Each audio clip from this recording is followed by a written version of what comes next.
Disturbing images of civilians caught in the crossfire are trickling out of Sri Lanka. The images sent by an organization linked to the Tamil Tiger rebels, denounced by the government as enemy propaganda. But the government won't allow independent media into the war zone, leaving many news organizations to rely on video put out by both sides of the conflict. International journalist organizations are becoming increasingly critical of the treatment of journalists in Sri Lanka. The latest warning to foreign journalists and diplomats was published in a Sri Lankan newspaper. Sri Lanka's defense secretary saying, quote, "They will be chased away if they try to give a second wind to the separatist Tamil Tigers." Yeah, well, the immediate threat is that there have been some significant military successes for the government forces in the north of the country, and there seems to be some kind of a mood of triumphalism about. And there seems to be a mood that they can settle scores with critical voices in the media. Last month, this independent television station was attacked after the government-run media criticized the station's coverage of the war. The station manager of Sarasa TV talked to CNN then. We're just hoping that the police could get to the bottom of this and bring to book whoever the perpetrators are.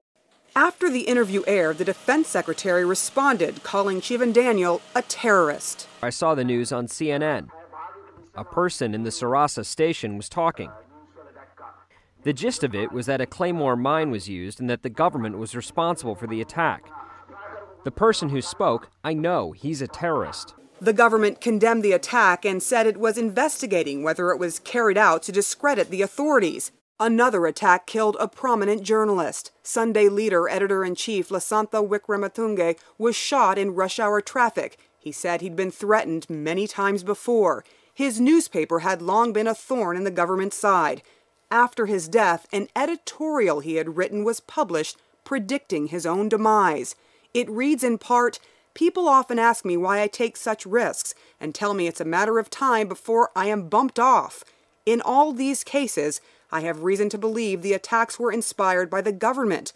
When finally I am killed, it will be the government that kills me." The government is very clear that those who perpetrated this would be tracked down. There is no logic behind the assertion that there was complicity by any agency of the state. Sukumar Muralidharan of the IFJ says Wickrematunge's family-owned business was taking on a calculated risk. They were well connected to both the government and the opposition political hierarchies, and we believed that this would be sufficient protection for him. Obviously, we thought wrong.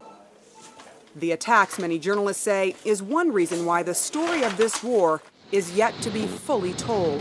Sarah Sidner, CNN, New Delhi.